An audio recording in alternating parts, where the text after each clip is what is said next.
하나님께서 우리에게 오늘 주시는 말씀은 사무엘상 26장 1절부터 12절까지의 말씀입니다. 제가 가진 성경은 구약성경 454페이지에 있습니다. 사무엘상 26장 1절부터 12절입니다. 한 절씩 교독하겠습니다. 제가 먼저 읽습니다. 10사람이 기브아에 와서 사울에게 말하여 이르되 다윗이 광야 앞 하길라 산에 숨지 아니하였나이까 하매 사울이 일어나 십광야에서 다윗을 찾으려고 이스라엘에서 택한 사람 30명과 함께 십광야로 내려가서 사울이 광야 앞 하길라 산 길가에 진친지라 다윗이 광야에 있더니 사울이 자기를 따라 광야로 들어옴을 알고 다윗이 정탐꾼을 보내어 사울이 과연 이룬 줄 알고 다윗이 일어나 사울이 진친 곳에 이르러 사울과 널의 아들 군사령관 아브넬의 머무는 곳을 본즉 사울이 진영 가운데에 누웠고 백성은 그를 둘러 진쳤더라. 다윗이 햇사람 아히멜렉과 수르야의 아들 요압의 아우 아비새에게 물어 이르되 누가 나와 더불어 진영에 내려가서 사울에게 이르겠느냐 하니 아비새가 이르되 내가 함께 가겠나이다. 다윗과 아비새가 밤에 그 백성에게 나아가 본즉 사울이 진영 가운데 누워 자고 창은 머리 곁 땅에 꽂혀 있고 아브넬과 백성들은 그를 둘러 누웠는지라. 아비새가 다윗에게 이르되 하나님이 오늘 당신의 원수를 당신의 손에 넘기셨나이다.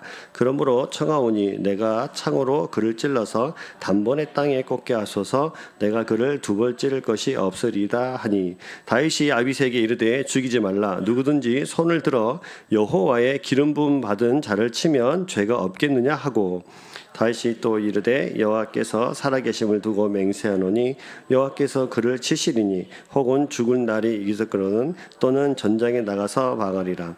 내가 손을 들어 여호와의 기름 부음 자를 치는 것을 여호와께서 금하시나니 너는 그의 머리 곁에 있는 창과 물병만 가지고 가자 하고 다윗이 사울의 머리 곁에서 창과 물병을 가지고 떠나가되 아무도 보거나 눈치채지 못하고 깨어 있는 사람도 없었으니 이는 여호와께서 그들을 깊이 잠들게 하셨으므로 그들이 다 잠들어 있었기 때문이었더라. 아멘. 옆에 분들 인사하겠습니다. 샬롬. 주님의 사랑으로 사랑합니다. 네, 한 주간 잘 지내셨습니까? 네, 저를 한번 해볼까요? 교회만 다니지 말고 교회가 됩시다. 할렐루야. 네. 부모님 일찍 돌아가시고 고아된 아이가 있었는데요. 이 아이가 너무 힘들고 배가 고파가지고 어느 날 부잣집에 밥 동냥하러 갔습니다. 똑똑똑 찬밥이라도 있으면 좀 주십시오. 막 이랬어요. 그러니까 주인은 아이가 너무 불쌍해 보여가지고 따뜻한 밥 탁 차려준 다음에 자기 집에 이제 머슴살이 하면서 농사를 배우라고 했습니다. 이 아이는 사실은 이제 고아가 됐는데 이제 이 집에 머슴살이도 하면서 밥도 먹고 농사도 배울 수 있어서 너무 감사한 일이었죠. 그러니까 아이는 부잣집에서 먹고 사는 문제를 해결하면서 농사를 열심히 배웠습니다. 세월이 흘러서 청년이 되었고요. 주인은 이 청년의 좋은 혼처자리도 알아봐 주면서 결혼도 시켜서 그리고 행란채 전체를 내주면서 여기서 살아라 하고 집도 내주었습니다. 그러다 어느 날 이 청년이 주인에게 찾아와서 제가 어릴 적부터 머슴살이한 품삯을 다 계산해서 주십시오. 그동안 제가 받은 품삯은 너무 작습니다. 뭐 이런 거예요. 너무 서운했던 이 주인이 호통을 막 칩니다. 오갈 데 없는 놈을 키우고 농사까지 가르치면서 결혼까지 시키고 집까지 내줬는데 이게 무슨 일이냐 하면서 호통을 치면서 내보냅니다. 사실 이 주인은 이 청년을 양자 삼고 자신의 모든 재산을 주려고 했는데 청년의 욕심 때문에 그 은혜를 잊었기 때문에 모든 것을 잃어버렸다는 이제 이야기가 있는데요. 여기서 비롯된 말이 배은망덕입니다. 제가 왜 이런 말씀을 드리냐면 오늘 말씀이 배은망덕이랑 너무 흡사하기 때문이에요. 은혜를 잊고 배신의 뜻을 말하는 이 배은망덕. 왜 오늘 이 배은망덕이 오늘 26장에 등장하는 사울과 똑같은 상황인지를 같이 한번 살펴보기를 좀 소망합니다. 우리가 지난주 살펴봤던 것처럼 24장으로 가서 우리의 선 이해가 필요합니다. 26장을 이해하시려면 지난주 살펴봤던 것처럼 다윗이 엔게디 광야 동굴에 숨어 있을 때 다윗을 잡으러 군사 3,000명을 이끌고 사울이 이제 엔게디 광야에 가고 그리고 이제 용변을 보러 동굴 속에 들어갔을 때 그 동굴에 마침 누가 있었습니까? 사울과 그에 함께하는 사람들이 있었죠. 근데 그때 옆에 있는 사람들이 야, 죽입시다. 지금 하나님께서 우리 손에 붙여진 너무너무 좋은 기회입니다. 죽입시다. 라고 막 주장합니다. 그러나 들끓는 여론에도 불구하고 다윗은 하나님의 마음과 뜻을 살피면서 기름 부은 자를 죽이는 것은 하나님께서 금하시는 것이라면서 사울의 옷자락만 베고 그를 돌려주죠. 다윗은 모든 상황과 여론을 끊고 하나님을 아는 지식을 판단의 근거로 삼아서 사울을 살려줍니다. 근데 이제 동굴을 나가는 사울을 보면서 다윗이 나의 아버지여 이렇게 막 부르면서 옷자락만을 베어낸 사실을 알리고 왕은 나의 생명을 찾지만 나는 왕의 생명을 헤아려 하지 않습니다 라고 막 말을 하고 왕이 죽이진 않겠다고 맹세를 해요.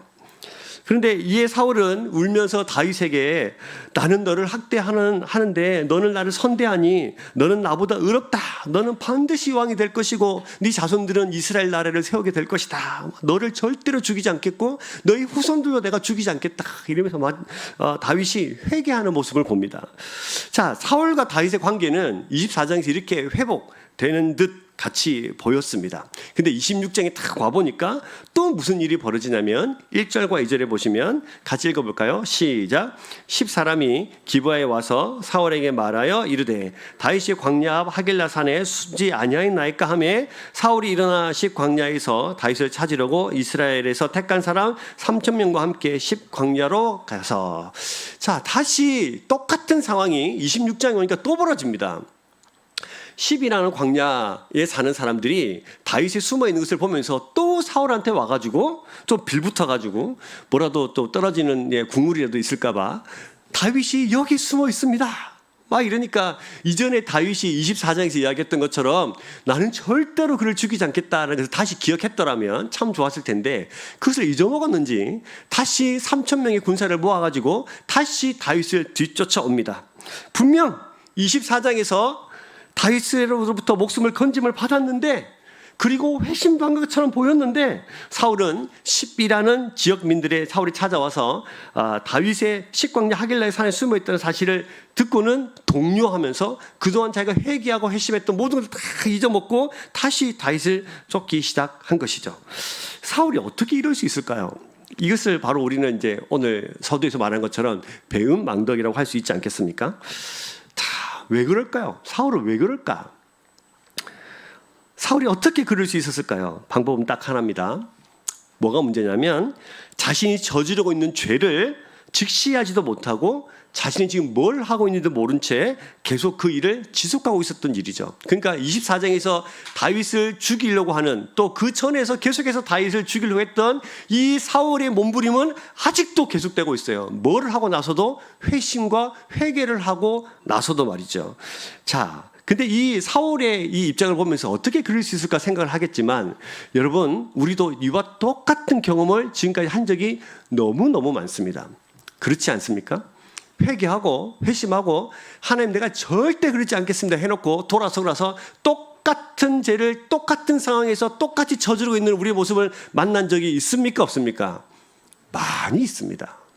그래서 사울을 보면서 손가락질을 할 수 없는 이유가 사울을 통해서 바로 우리를 똑같이 투영하여서 성경 우리에게 보여주고 있기 때문이에요. 그러면 여러분 이 사울의 모습을 보면서 우리가 기억해야 될 것이 한 가지가 있는데요. 그것이 바로 뭐냐면 죄 앞에서 인간이 얼마나 무기력한가입니다. 죄 앞에서 인간은 정말로 무기력합니다. 죄와 인간의 비참함을 그래서 성경 우리에게 계속해서 설명해줘요. 죄를 지은 인간이 얼마나 죄 앞에서 무기력하고 참혹하게 죄의 노예의 삶을 살아가고 있는가를 성경 우리에게 계속해서 보여줍니다. 이 사울을 통해서 우리가 봐야 될 것은 바로 그런 부분이에요. 죄 앞에서 얼마나 우리가 무기력한가.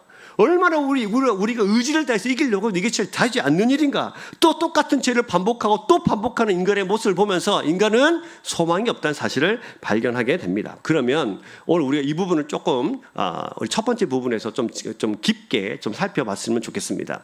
여러분, 죄라는 것이 도대체 뭐길래 우리를 그렇게 참혹하고 비참하게 만드는 것인가를 생각해 볼 필요가 있겠죠. 죄의 비참의 결과가 뭔가요?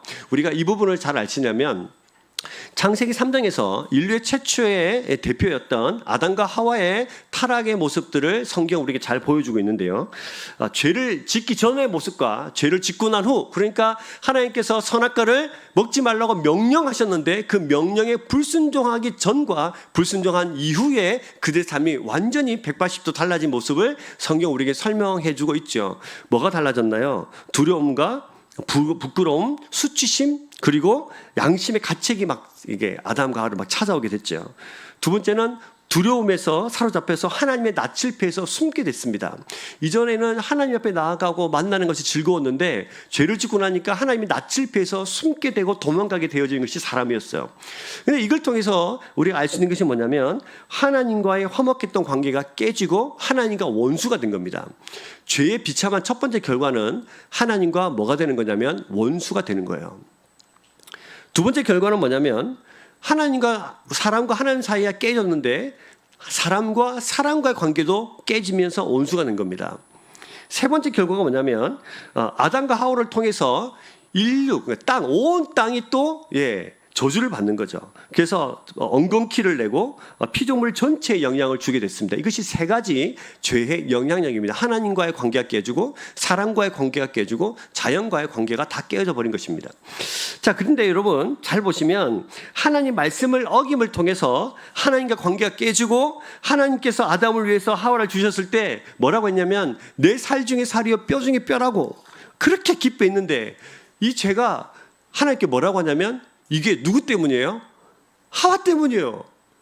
제가요 나한테 선악과 갖다 줬어요 하면서 뭐라 하죠? 책임 전가를 합니다. 이것이 사람과 사람과의 관계가 사랑의 관계가 아니라 깨어진 원수의 관계가 됐다는 사실을 우리에게 가르쳐 줍니다. 그래서 하나님과 관계가 끊어진 죽음에 이르게 되어지고요. 가인과 아벨처럼 보시면 살해를 하고 자신이 부모를 속이고 형제를 미워하고 죽이는 비극의 상황이 생깁니다. 그래서 반드시 죄의 결과로 사람을 사랑하고 싶어도 사랑할 수 없고 미워하기 싫어도 미움이 싹트고 용서하고 싶어도 용서할 수 없고 너 때문이라는 계속 책임 전가를 하게 되어져 있습니다. 이것이 우리 안에 전적인 부패로 우리가 여전히 죄의 비참함과 참혹감 속의 세상을 살아가고 있다는 증거입니다. 사랑하고 싶다고 쉽게 사랑이 되던가요? 미워하기 싫다고 내 마음속에 미움이 안 솟아나던가요? 용서하고 싶다고 해서 내가 마음껏 용서가 되던가요? 계속해서 그렇게 하기 싫지만 계속해서 우리가 무슨 문제가 생길 때마다 나는 문제가 없는데 너만 똑바로 했으면, 네가 잘했으면, 네가 나한테 그러면 안 되지, 너 때문에 이렇게 된 거라는 불평과 불만과 책임 전가의 마음이 계속 내 마음속에 생겨나지 않던가요? 만약 우리가 그렇게 한다면 우린 여전히 그 죄의 비참함과 참혹감 속에서 세상을 살아가고 있는 한낱 죄인이라는 사실을 성경 우리에게 가르쳐주고 그것을 우리는 깨달아야 되는 것입니다. 그럼 옆에 분들을 봐보십시오. 이분들에게 사랑하고 싶어도 사랑이 잘 안 되시죠? 미워하기 싫어도 혹시 미움의 마음이 막 생기질 않으세요? 그렇죠? 너무너무 사랑하고 싶어도 잘 안 되시죠? 너 때문이야 라는 마음이 막 생겨나지 않아요? 네가 좀 잘했으면 내가 이 지경까지 되지 않았잖아. 막 이런 마음들이 막 생겨나지 않습니까? 여전히 그렇다면 우리는 죄 앞에서 얼마나 무기력하게 날마다 세상을 그렇게 살아가고 있는 죄인이라는 사실을 우리는 깨달아야 되는 것입니다. 이렇게 전적인 타락이 더욱 비참한 것은 죄의 노예가 되어 끊임없이 죄를 벗어날 수 없는 데 있어요.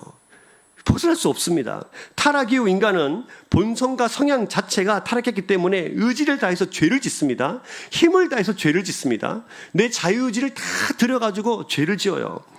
마치 이런 거죠. 여러분, 바다에 폐유가 막 떠다닌다 생각해 봅시다. 사람들 막 풀어놓고 마음껏 수영해라. 어떤 사람은 자유형, 어떤 사람은 배영, 어떤 사람은 접영, 막 다 할 수 있는 모든 자유가 있는데 폐유가 떠다니는 바다 위에서는 뭐만 묻을 뿐이죠? 폐유가 묻을 뿐이에요. 그런 거예요. 온 자유를 다해서 자유형도 하고 저병도 하고 다 할 수 있는데 몸에는 계속 기름이 계속 묻을 뿐이죠. 우리 삶이 바로 그런 거예요. 그래서 타락한 인간은 죄 가운데 세상을 살면서 죄를 먹고 마시면서 죄를 계속해서 생산해내는 죄의 팩토리가 됩니다. 그래서 죄에 대한 성경의 입장은 이렇게 말하는 거죠. 죄는 끔찍한 악의 세력이면서 너무나도 끔찍하고 너무도 강력해서 인간은 죄다. 죄 앞에서 무너질 수밖에 없는 것이 죄인들이다. 그리고 이 세상 사람 모두 죄 앞에 무릎 꿇게 만드는 것이 죄다. 죄의 세력이 얼마나 크고 얼마나 끔찍한지 우리는 알아야 된다고 성경 우리에게 계속 설명해 주고 있는 것이죠. 사울이 바로 그런 사람이에요. 회심하고 싶어도 돌아설 수 없는, 사울을 용서하고 싶어도 죽이지 않고 싶어도 너는 나를 선대하는데 나는 너를 죽이려고 그래. 네가 진짜 의로운 사람이야. 너를 통해서 왕이 세워질 것은 나도 알아. 네 자손을 통해서 이스라엘 나라가 세워질 것도 나도 알아. 내가 널 죽이지 않겠어라고 결단해도 다시 그럴 수 없는, 사랑해 줄 수 없는 그런 죄의 비참함의 결과 속에서 지금 사울이라는 사람이 살아가고 있다는 사실을 우리에게 보여줍니다. 그래서 여러분 다윗에 대한 원망과 불평, 살인을 계획하면서 계속 실행하는 것으로 사울은 계속해서 옮겨지는 거죠. 다윗만 없으면 우리 가문이 이렇게 되지 않을 텐데, 다윗만 없으면 내 아들 요나단이 왕이 될 텐데, 다윗만 없으면 우리 가문이 대대로 왕위를 이어받을 텐데, 죄 앞에서 무기력하게 쓰러지고 또 쓰러지죠. 그런데 여러분 이렇게 보면 세상에 사람들 별로 소망이 없잖아요. 그런데 하나님은 우리가 아직 죄인 되었을 때에, 이렇게 죄의 비참함 속에서 스스로 어떻게 할 수 없는 그 무기력 가운데 살아가고 있을 때라도, 죄인들이 죄인이었을 때도 하나님 우리를 어떻게 하셨다고 기록하고 있죠. 우리가 아직 죄인 되었을 때에 그리스도께서 우리를 사랑하셨다고 기록하고 있어요. 여기서 놀라운 은혜가 발견됩니다. 우리를 사랑하셨고 그 비참한 가운데 버려두지 않으시기를 결단하셨고, 우리 그 비참한 죄 가운데서 우리를 건져내시기로 결단하시면서 예수님이라는 분을 우리에게 보내주셨죠. 인간 스스로 해결할 수 없는 죄의 비참함, 그 참혹에 놓여있는 이 상황을 하나님은 예수 그리스도를 보내주셔서 이 죄의 인류를 위해서 십자가의 대속의 죽음을 계획하시고, 예수님은 우리를 죄에서부터 건져내어서 생명으로 옮기기 위해서 십자가에 죽어주십니다. 그래서 죄인들 위해 오신 분, 이 소식이 들리는 거죠. 이 소식을 우리가 두 자로 뭐라고 그럽니까? 복음이라고 합니다. 복음이라고 해요. 왜요? 죄의 비참함 속에서 죄의 결과대로 절대로 벗어날 수 없는 사람들이 하나님께서 그곳에서 우리를 딱 끄집어내가지고 다른 곳으로 생명의 물로 생수로 우리를 옮겨 놓으셨다는 거잖아요.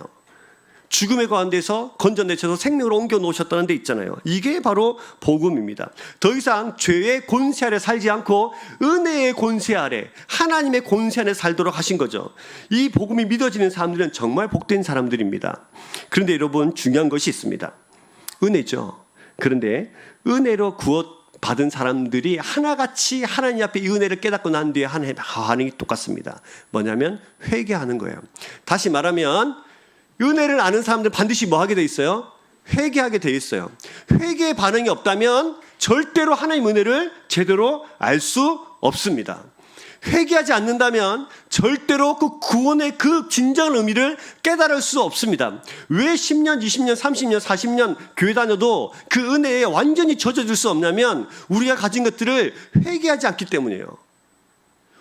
그래서 이 부분들 좀 더 살펴봤으면 좋겠습니다. 회개는 5개 단계가 있는데요. 이 부분 좀 살펴볼게요. 첫 번째 단계는 바로 이런 겁니다. 방송실 한번 띄워주세요. 첫 번째 단계는 자신이 죄를 지었다는 사실을 깨닫고 시인하는 단계입니다. 사람들은 자신이 죄인이라는 사실을 인정이 싫어합니다. 교회 오면은 가장 먼저 이제 복음을 전할 때 당신은 죄인입니다. 이것을 가르쳐요. 근데 사람들이 이렇게 내가 왜 죄인이야? 나는 법 없어도 세상을 살아가는 사람이야. 얼마나 내가 학교 다닐 때부터 지금까지 내가 못됐다는 소리 한번 들어보지 않고 착하다 맨날 그렇게 서로 듣고 살아왔는데 왜 나보고 죄인이라고 그래? 그죠? 여러분들 그렇게 생각하지 않으셨어요? 교회 안에 있어도 내가 죄인이라는 사실을 인식하지 못하는 사람들 너무너무 많이 있습니다. 그래 여러분, 자신이 거룩하신 하나님 앞에서 죄인임을 인식하지 못하고 신하지 않는 한 복음은 나에게 아무런 의미가 없습니다. 예를 들어서요, 우리 감기에 걸렸습니다. 감기 걸린 사람이 필요한 약이 있죠. 무슨 약이 필요해요? 감기 약이 필요해요. 근데 옆에 감기약을 갖다 주지 않고 무좀약을 갖다 줍니다. 필요 있을까요? 없을까요? 이 무좀약이 뭐 1억짜리, 뭐 3억짜리, 10억짜리라 하더라도 지금 나에게 필요한 것은 뭐죠? 감기약이에요. 죄인임을 인식하지 않는 사람들에게는 복음이라는 것이 아무런 의미가 없어요. 상관이 없어요. 그러니까 하나님 은혜에게 이야기해도 별 감동이 없는 거예요. 하나님 은혜, 그 십자가를 기억할 때, 그 구원의 은혜를 기억할 때 그 은혜가 나에게 부어지지 않고 그것이 감동이 되지 않은 사람들은 우리가 그 복음하고 내가 멀리 떨어져 있는, 다시 말하면 내가 회개할 필요가 전혀 없는, 다시 말하면 내가 죄인이라는 사실을 전혀 인식하지 못하기 때문에 마음에 감동이 없는 겁니다. 그래서 성경 우리에게 철저하게 날마다 하나님을 만난 모든 사람들이 뭐 하도록? 회개하도록 가르치는 거예요. 두 번째 단계는요, 죄를 파악하는 단계입니다. 그 죄는 정확하게 성경에서 기록한 대로 생각을 해보면 죄는 세 가지 단계가 있어요. 죄라는 것은 우리는 그냥 불순종이라고 이게 하나로 싸잡아서 이야기하지만 이것을 좀 세분화시켜 보면 죄는 이런 단계를 거칩니다. 첫 번째는 죄과예요. 죄과는 뭐냐면 반역이에요. 반역. 권위에 대한 의지적 반항, 특히 권위자에 대한 반항을 뜻하는 것이 죄과라고 성경은 설명하는데요. 이것을 하나님께 대입시켜 보면 하나님의 권위에 대한 반항, 의지적 반항. 하나님은 내 아버지 아닌데요. 하나님 뜻에 나 순종하지 않을 건데요. 하나님 내 권위자도 아닌데요. 하나님 나 아무 상관없는데요. 라고 계속 하나님의 그 권위에, 그 절대적인 주권에 딸마다 반항하고 싶어하는, 의지적으로 반항하고 싶어하는 하나님의 말씀에 순종하지 않으라는 내 반항심. 이것을 성경은 꼭 집어서 죄과라고 이야기합니다. 여러분 가운데 하나님의 권위에 대항하면서 의지적으로 반항하고 있는 사람들이 있다면 이것이 여러분에게 큰 죄라는 사실을 깨달을 수 있기를 주의 이름으로 축복합니다. 두 번째 단어가 있어요. 두 번째 단어는요, 바로 이런 거예요. 죄악입니다. 죄악. 죄악이 뭐냐면, 죄악은 일그러지거나 어긋난 행위, 왜곡된 행위입니다. 그래서 그 왜곡된 거죠. 내 안에 있는 그 무엇이 나로 하여금 죄악을 범하게 만들었습니까? 뭐냐면 그것은 일그러짐이에요. 그 사람에 대한 그 인식의 일그러짐, 나에 대한 내 자아의 일그러짐이 있습니다. 그래서 깊은 죄악, 그런 범한 나로 말미암아서 왜곡되어 있는 거죠. 우리 가운데 이제 시기하고 질투하고 악을 행합니다. 그래서 우리 자아는 너무 끔찍할 정도로 이렇게 일그러져 있는 거예요. 깨어져 있는 거죠. 그래서 어떤 사람에게는 우리가 저 사람 잘 되면 안 되는데? 이런 마음이 막 있어요. 예배 시간에 왔다 갔다 하지 말고 좀 앉아 계세요. 다들. 제가 이렇게 말씀에 집중이 안 됩니다. 네, 부탁드립니다. 네, 어떤 사람에게는 저주가 임하기를 빌어요. 저 사람 잘 되면 안 되는데? 어떤 사람에게는 칭찬받는 것이 배 아픕니다. 저 사람은 뭐가 잘났다고 저렇게 칭찬을 받지? 어떤 사람이 잘 되면 뭐가 아파요? 배가 아파요. 왜 배가 아픕니까 도대체? 옆에 사람 잘 되면 배가 아파요. 나는 왜 안 되나? 이게 뭐가요? 일그러져 있는 거예요. 우리 속에. 사람에 대한 인식의 일그러짐, 하나님이 나에 대한 생각의 일그러짐, 다 깨어져 있는 겁니다.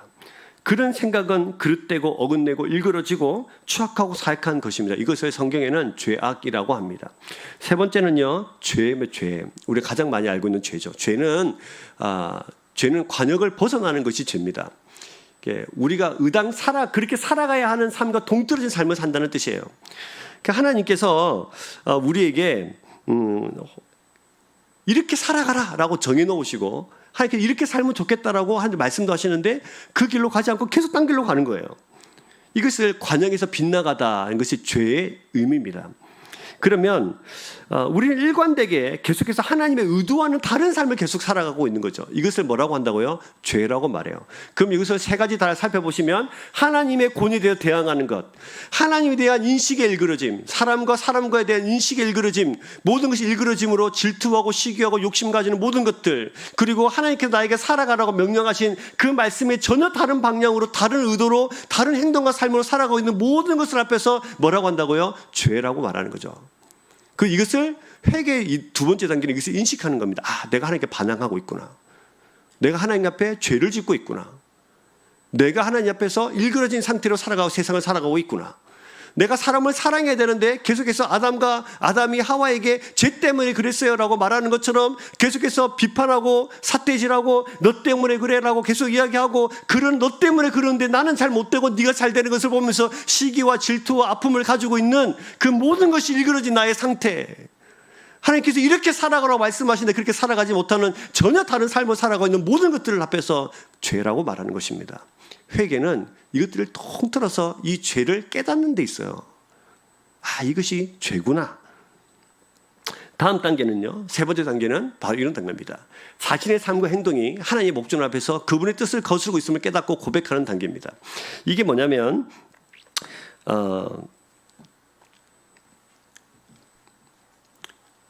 우리가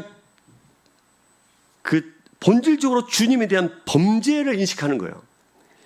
여기서 우리는 이제 사람들이 좀 헷갈려하는 것이 있는데, 우리가 양심이라는 게 있습니다. 양심은 하나님께서 만드신 건데요, 우리 죄를 막 지면 이 양심에 찔려요. 그렇죠? 양심이 찔려요. 양심 우리에게 때로는 말도 합니다. 너 그 죄야. 근데 여기서 그칩니다. 사람들은 이것을 회개라고 생각하는데 절대 그 회개 아닙니다. 그냥 내가 가슴에 찔리고 양심의 가책 정도 느끼는 거, 요거를 성경은 회개라고 말하지 않습니다. 사람은 자신이 죄를 깨닫습니다. 잘못했구나. 이것이 하나님 앞에 죄였구나 라는 것을 깨닫게 돼요. 그리고 그것을 완전히 180도 턴 어라운드 하는 것이 회개지, 마음속으로 그냥 양심의 가책 정도 느껴가지고 이게 좀 그냥 좀 죄였구나 요 정도에서 벗어나셔야 된다는 뜻이에요. 그래, 이렇게 막 양심으로 깨닫는 것이 아니라 행동으로 옮겨지는 거죠. 그래서 삶과 행동이 하나님 목전 앞에서 그분의 뜻을 거스르고 세상을 살아가고 있었다는 것을 깨닫는 겁니다. 네 번째 단계는요, 내 죄를 인정하는 사실 단계예요. 자신이 어떤 변명도 할 수 없음을 발견하는 단계입니다. 그래서 입이 10개라도 할 말이 없습니다 이런 거예요. 하나님, 제가 사실 입이 10개라도 할 말이 없어요. 죄 때문에 그랬어가 아니라 누구 때문에? 나 때문에, 내가 문제군요. 하나님, 제가 잘못했습니다. 제가 하나님 앞에서 반역했고, 제가 하나님 앞에서 어그러진 삶으로 살았고, 제가 하나님 앞에서 화살이 잘못 당겨진 것처럼 다른 화살점처럼 다른 곳으로 달려가면서 제가 그렇게 살았습니다 라고 말하는 겁니다. 그래서 하나님, 제가 지금까지 죄를 지은 것은 우리 집이 가난했기 때문이에요. 저 사람이 나를 미웠기 때문이에요. 내가 저 사람을 때리고 싶었던 것은 저 사람이 나를 괴롭혔기 때문이에요 라고 말하는 것이 아니라, 하나님, 제가 사랑이 모자랐습니다. 하나님, 제가 용서하지 못했습니다. 하나님, 제가 저 사람을 미워했습니다. 하나님, 제가 그렇게 살았습니다 라고 하나님 앞에서 자기에 있는 것을 그대로 낱낱이 변명할 수 없음을 발견하는 단계입니다. 마지막 다섯 번째 단계는요, 본성이 날 때부터 악한 것을 깨닫고 인식하는 단계예요. 자, 이것이 뭐냐면, 도대체 내가 무엇 때문에 죄를 지었을까? 어쩌다가 내가 이 지경에 이랬을까? 내 안에 무엇이 나를 이렇게 죄 가운데 계속 머무르게 만들었는가?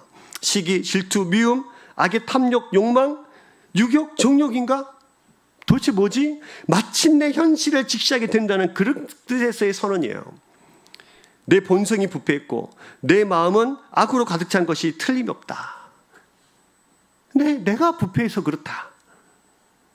그래서 이것을 깨닫는 사람들은 하나님 앞에서, 하나님, 제 죄를 깨닫고 우리가 하나님 앞에서 반역하고 있는 자들을 깨달으면서, 하나님, 도대체 내 인생의 모든 것들이 부패했고 전적으로 부패했기 때문에 내가 하나님 앞에 믿음으로 살아갈 수 없는 사람입니다. 이런 것을 고백할 수밖에 없는 거죠.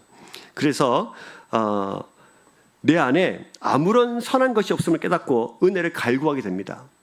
스스로 여기서 벗어날 수 없는 자기들을 깨닫고 자기 죄를 펑펑 눈물을 흘리면서 하나님 잘못했습니다. 하나님 죄송합니다. 이 회개 작업이 있는 거예요. 사랑하는 여러분, 이 회개 작업이 여러분 삶 가운데 날마다 있게 되어지기를 주의 이름 축복합니다. 이 회개 작업이 있지 않으면 절대로 구원의 은혜가 감격으로 다가오지 않습니다. 이것을 한국에 있는 기독교인들이 많이 모르기 때문에 그냥 교회만 다니면 되는 줄 알아요. 자연스럽게 교회만 10년, 20년, 30년 다니니까 회개의 작업은 없고 그냥 은혜만 갈구하는, 값싼 은혜를 갈구하는 인생이 되어지는 것입니다. 사랑하는 여러분, 회개하지 않으면 십자가 위에서 베풀어 놓으신 그 구원의 진정한 의미를 알 수 없습니다. 그 은혜의 기쁨을 날마다 깨달을 수 있는 주의 백성 되기를 주의 이름 축복합니다. 그럼 여러분, 반드시 자신이 회개하는 죄인이라는 사실을, 회개해야 되는 죄인의 사실을 반드시 기억할 필요가 있어요. 그래서 하나님 우리에게 이렇게 말씀하셨죠. 창세기 4장 7절에 보시면 이런 말씀이 있습니다. 같이 읽겠습니다. 시작. 내가 선을 행하면 어찌 낯을 들지 못하겠느냐. 선을 행하지 아니하면 죄가 문에 엎드러지느니라. 죄가 너를 원하나 너는 죄를 다스릴지니라. 죄가 너를 원하지만 너는 뭘 하라고요? 죄를 다스리라고요. 이 마음을 온일 수 있는데 그 죄를 다스렸으면 좋겠다고 말하는 거죠. 죄를 다스리면 된다고 말씀하고 있는 거예요. 사울의 가장 큰 문제가 뭐냐면 회개하지 않는 거예요. 돌아서지 않는 거예요. 이것이 하나님 앞에 얼마나 반역이고, 이것이 그냥 하나님 앞에까지 죄라는 사실을, 하나님을 반역하고 있다는 사실을 모르는 거죠. 잠시 마음의 찔림을 받기는 하면서, 그래 내가 너 죽이지 않을게, 난 다 알아, 네가 왕이 되게 다 알아, 그렇게 말할 수 있어요. 근데 항상 거기에 멈추는 거예요. 양심의 속삭임을 가린다고 해서 해결된 문제가 아니지 않습니까? 이것이 하나님 앞에 죄가 된다는 사실을 인식하지 못하고 있기 때문에 사울은 문제가 있는 거예요. 죄를 향해 달려가는 자신도 깨닫지도 인식하지도 못한 채 그냥 묻어진 영으로, 죽어버린 영으로 세상을 살아가고 있는 것이죠. 그래서 여러분, 저 여러분들이 하나님께서 여러분들에게 날마다 죄를 깨닫게 해주시면 철저하게 회개하십시오. 철저하게 하나님 앞에 나아가십시오. 그래서 날마다 하나님 앞에 머무르셔야 됩니다. 나는 별 문제 없어. 나는 교회 가서 예배 열심히 드리고 헌금도 잘하고 난 잘하고 있으니까 아무 문제가 없어가 아니라, 날마다 우리를 하나님 말씀 앞에 세워 놓아야 될 이유가, 날마다 내가 하나님 말씀 앞에서 내가 얼마나 죄 가운데 세상을 살아가고 있는 무기력한 사람이라는 사실을, 죄 앞에서 얼마나 내가 비참하고 참혹하게 세상을 살아가고 있는다는 사실을 날마다 고백할 수 있는 주의 백성 되기를 주의 이름으로 축복합니다. 자, 이런 사울이 있어요. 우리 한 가지만 더 살펴봤으면 좋겠습니다. 이런 사울이 있어요. 성경은 오늘 우리에게 다윗이라는 사람의 모습도 똑같이 보여줍니다. 24장에서 사울이라는 사람이 그렇게 용서를 받고 회개를 했는데 26장에 가서 또 똑같은 죄를 짓죠. 그럼 똑같은 상황이 다윗에게도 벌어집니다. 자, 오늘 말씀에 3절과 4절을 보시면, 사울이 광야 앞 하길 앞 산의 길가에 진친지라. 다윗이 광야에 있더니 사울이 자기를 따라 광야로 들어옴을 알고, 이에 다윗이 정탐꾼을 보내어 사울이 과연 이른 줄 알고, 다윗이 사울이 자기를 쫓았던 소리를 듣고 정탐꾼을 보내서, 진짜 그런가? 이상하다. 분명히 그때 나한테 절대 나 죽이지 않겠다고 그렇게 회개하고 눈물도 뚝뚝 흘리면서 그렇게 말했는데 왜 그러지? 하면서 정탐꾼을 보내니까 진짜 왔어요, 안 왔어요? 진짜 왔습니다. 몇 명을 이끌고요? 3,000명을 이끌고 왔습니다. 그리고 진을 확 쳐 있습니다. 도대체 이게 어떻게 된 일일까요? 어떻게 됩니까? 다윗이 누가 같이 갈래? 그러니까 아비새라는 사람이 저 같이 가겠습니다. 그래서 몇 명 군사 이끌고 그 사울의 진영으로 들어갑니다. 가니까 막 전부 다 잠들어 있는 거예요. 12절에 보면 하나님께 다 잠재우셨다. 일부러 잠을 재우시면서 다윗이라는 사람을 보호하고 있는 거죠. 그 잠을 다 자고 있었습니다. 심지어는 옆에 군대 장관 아브넬도 다 자고 있고 전부 다 자고 있는 거예요. 3,000명이 다. 이런 부분을 보면 하나님께서 얼마나 하나님의 사람들을 보호하신가를 알 수 있어요. 근데 들어가 보니까 다 자고 있는 거죠. 머리밭에는 물병하고 창이 막 있습니다. 그때 다시 한번 다윗에게는 절호의 기회가 왔습니다. 24장과 좀 다른 이유는 딱 한 가지. 24장은 처음으로 놓아준 거잖아요. 26장에서는 이번에 살려주면 몇 번째 놓아주는 거예요? 두 번째 놓아주는 거잖아요. 그때는 용서하고 내 잘못했어라고 회개도 막 했잖아요. 근데 이번에 또 죽이러 왔으니까 24장보다 더 죽일 만한 이유가 더 분명해지고 더 확실해졌어요. 정말 더 죽일 수 있습니다. 마음속에 그래 한 번 살렸으면 됐지 뭘 또 살려주나. 또 나를 죽이러 와? 여러분, 한 번도 아니고 두 번이나 기회가 반복되면 우리는 반드시 이거 누구의 뜻이다, 하나님 뜻이다. 한 번도 아니고 두 번이 반복되면 이건 분명히 하나님 뜻이라고 우리는 무조건 생각합니다. 하나님의 성품, 하나님의 뜻 묻지도 않고 이건 무조건 하나님의 뜻이다라고 우리는 생각하겠죠. 그런데 다윗은 어떤 선택을 하나요? 11절을 보시면 같이 있습니다. 시작. 내가 손을 들어 여호와의 기름 부음 받은 자를 치는 것을 여호와께서 금하시나니 너는 그의 머리 곁에 있는 창과 물병만 가지고 가자 하고, 내가 손을 들어 여호와의 기름 부은 자를 치는 것을 누가 금하세요? 여호와께서 금하세요. 이 얘기를 어디서만 했죠? 어디서 했어요? 다윗이 24장에서 했잖아요. 맞습니까? 24장 옆에 있는 사람들이 죽이자고 했을 때 여호와의 기름 부은 자를 치는 것이 하나님께서 금하시는 것이다. 26장에 와서도 똑같이 이야기합니다. 지금 24장과 똑같은 상황이 되어 있어요. 아니 24장보다 더 죽여야 될 이유가 많이 더 명확해졌습니다. 한 번 용서해 줬는데 또라는 단서가 얼마든지 다윗의 정당성을 확보해 줄 수 있는 상황이 됐습니다. 그러나 다윗은 하나님을 아는 지식을 동일하게 여기서도 적용하고 있어요. 하나님은 그럴 뿐이 아니다. 하나님은 기름 부은 자를 치는 것은 하나님께서 금하신 것이다. 언제나 다윗은 상황이 똑같은 상황이 반복되고 더 명확하게 지도하더라도 다윗은 뭐를 선택했어요? 하나님의 성품을 근거로 한 판단을 선택한 거예요. 사울은 죽이려는 죄의 연속성을 가지고 있고, 지금 다윗은 하나님을 아는 지식으로 살아가는 삶의 연속성을 보여주고 있습니다. 우리는 26장에서 사울의 그 죄의 지속성, 그리고 다윗의 말씀을 삶으로 옮겨놓는 그 실천의 지속성을 살펴볼 필요가 있는 거예요. 왜요? 이게 믿음이거든요. 우리는 살면서 내가 생각해도 기특한, 하나님 정말 기뻐하시겠지, 이럴 만한 선택을 하곤 해요. 그렇죠? 그러나 한 번이 아니라 몇 번 지속적으로 하나님을 선택할 수 있어야 돼요. 이게 믿음이에요. 어쩌다가 하나님을 한번 찾을 수 있어요.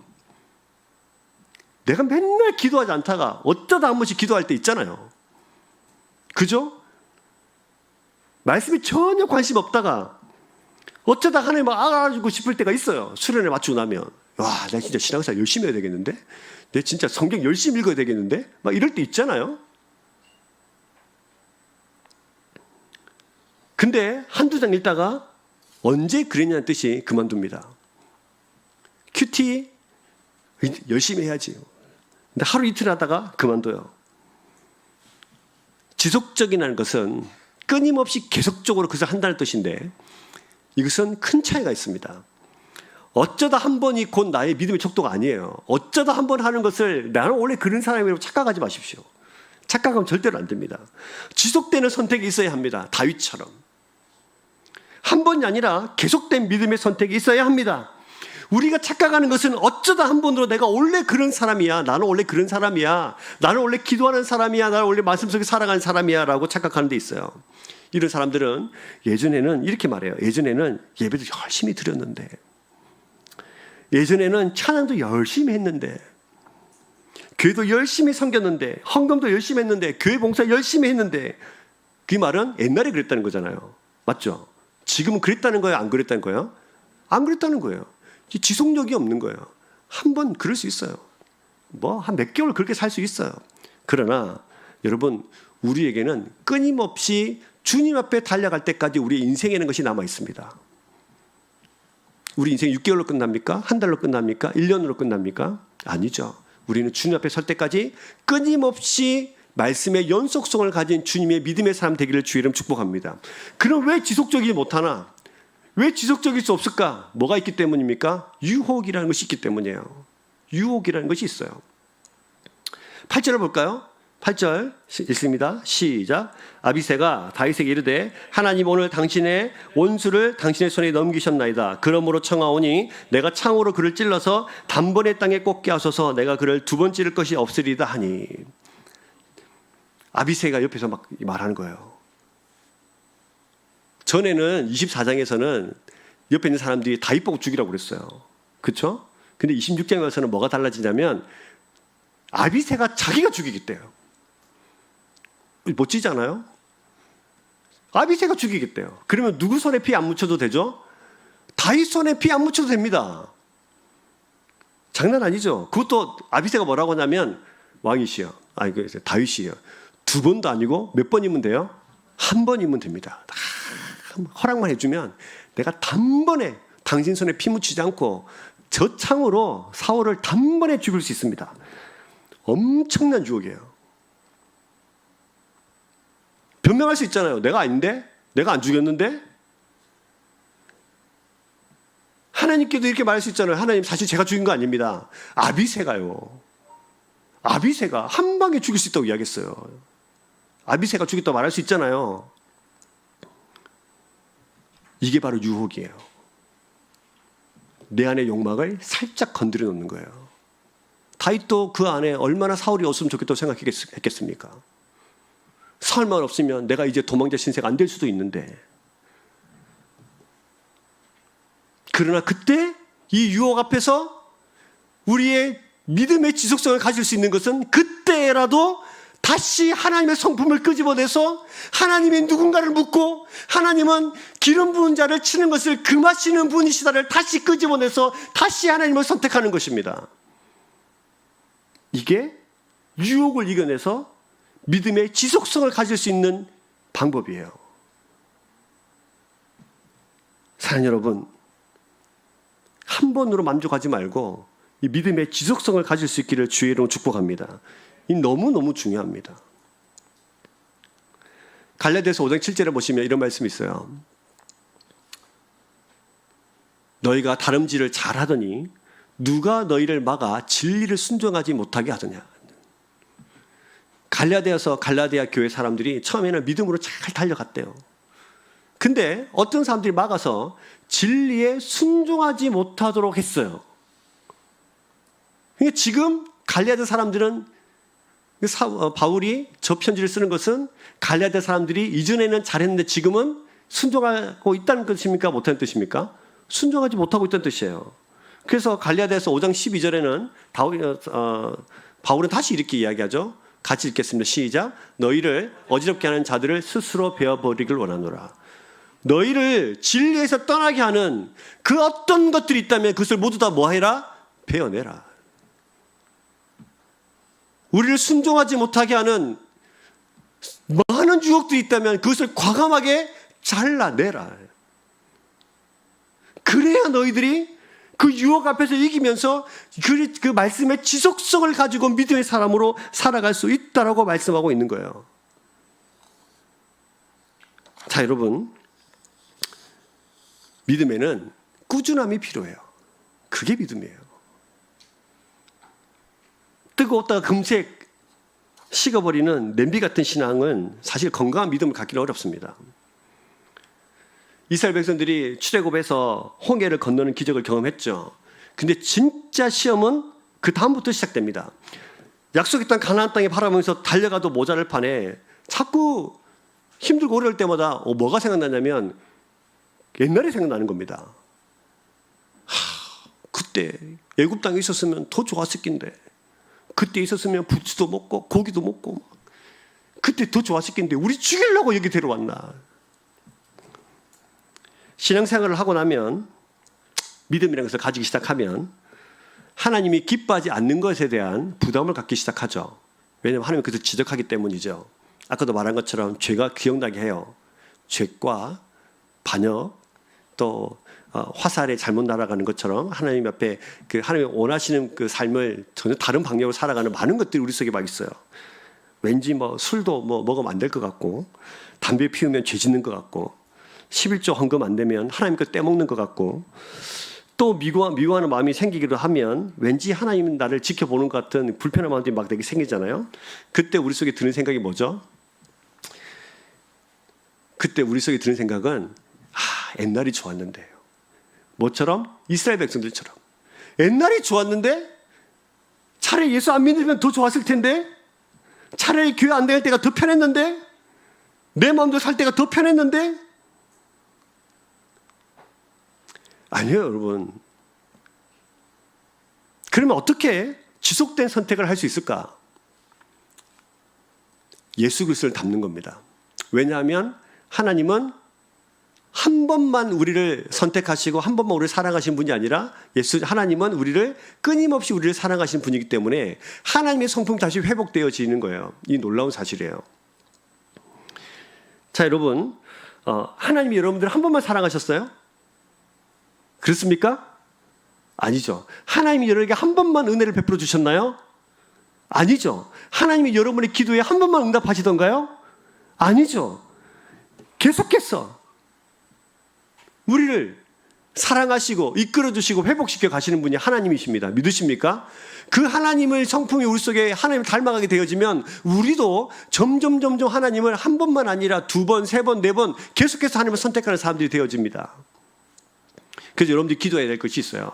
하나님의 성품을 내 안에 회복시켜 주세요. 하나님을 닮아갈 수 있도록 도와주세요. 이것을 신학적 용어로 성화라고 하는데 하나님을 계속해서 닮아갈 필요가 있습니다.